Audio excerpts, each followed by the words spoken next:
Welcome, friends. Today, we are doing another fragrance review.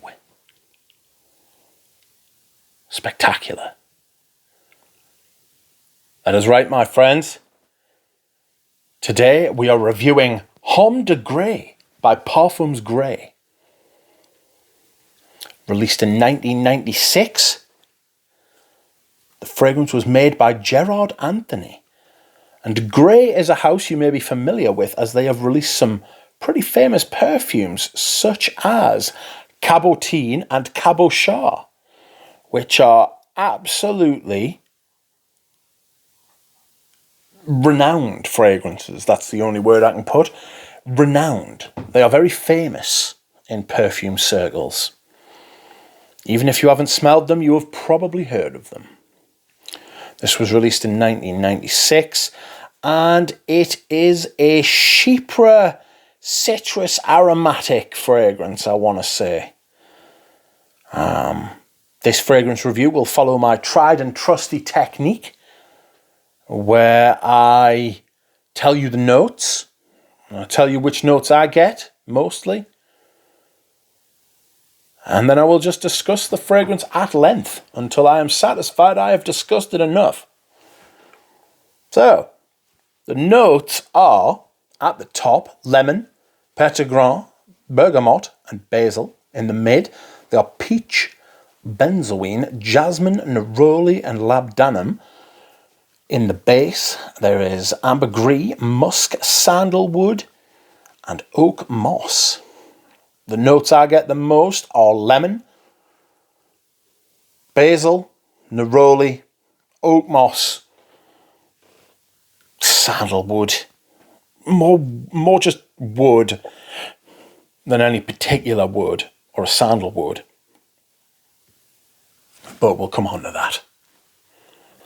Okay, so this was made by Gerard Anthony, a perfumer who has never disappointed me before. He made Balenciaga Pour Homme, probably my favourite fragrance. He also made Courageous Homme, which is a fragrance I am going to be exploring more and more this coming autumn and winter. He has made precious few fragrances, actually, but the ones he has made have been epic, especially to me. He also did a Zaro Pour Homme. I'm sure it was him that did that. So you can start to see he doesn't particularly... He's not prolific like Alberto Marias, but when he strikes, you remember. And for me, Homme de Grès, he has done it again.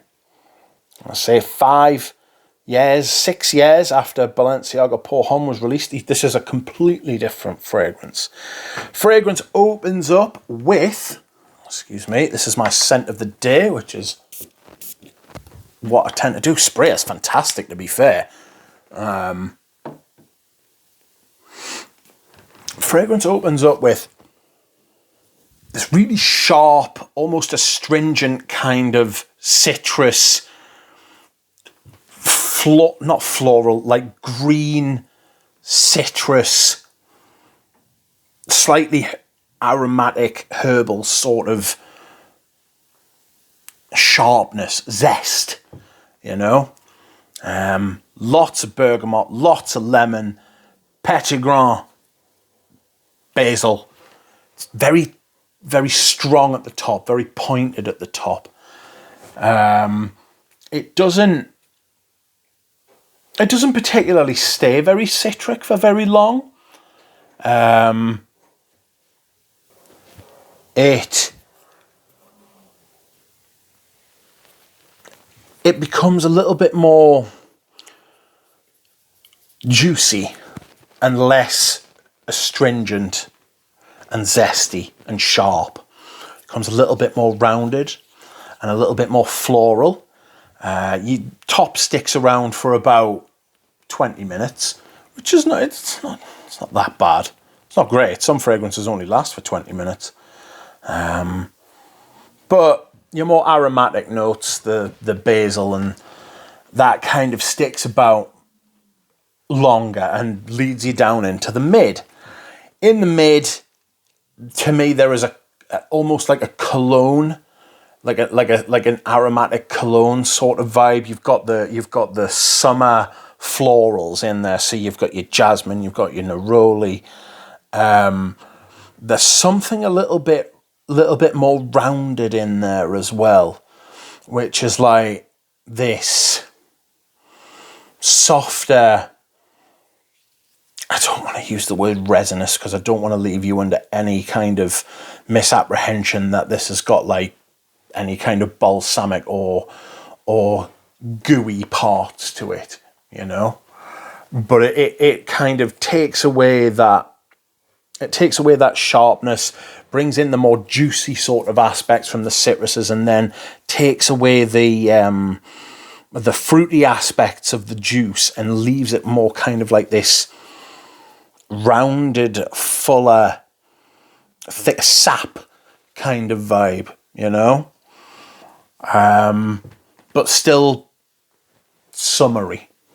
It's still got that kind of that life that you have in summer, you know. Like you have decay in the autumn, you have death in the winter, you have rebirth in the spring, and you have life in the summer, you know. This is kind of like the life. The mid kind of lasts for a couple of hours and it's quite nice. It's clean and it is lively. Then, as the fragrance enters the dry down, the base, the oak moss and the oak moss accord or the oak moss material and the wood starts to come out, and it turns into what I have called many times a smoke moss fragrance. This is very typical of Chypre. Chypres do this, but this one really leans into it.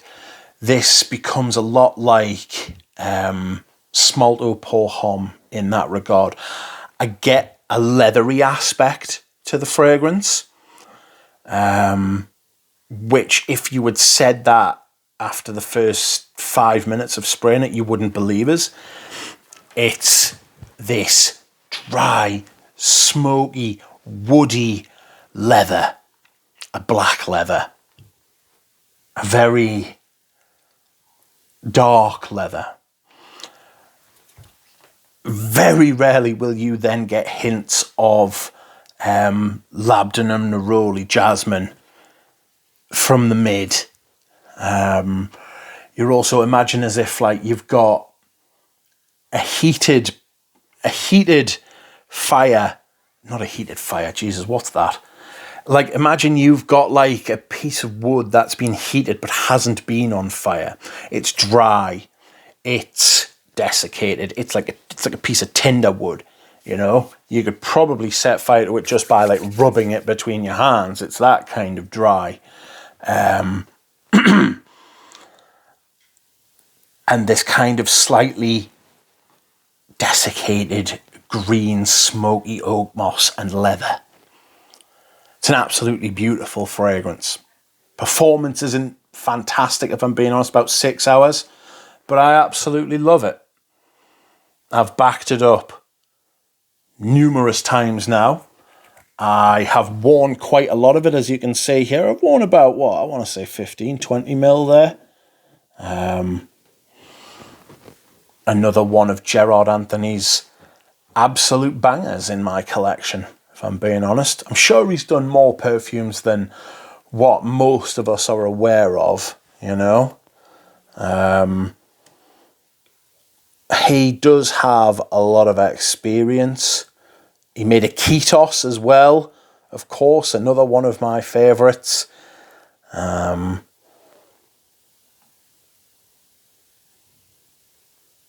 Maybe I will review that if I haven't already. Balenciaga Pour Homme, it's going to take us a while to come on to that. One fail he did have was Crystal Bell. Wasn't a big fan of Crystal Bell Pour Homme by Balenciaga. But that is for another day, friends. I hope you have enjoyed this review, and I will see you all again soon. Bye.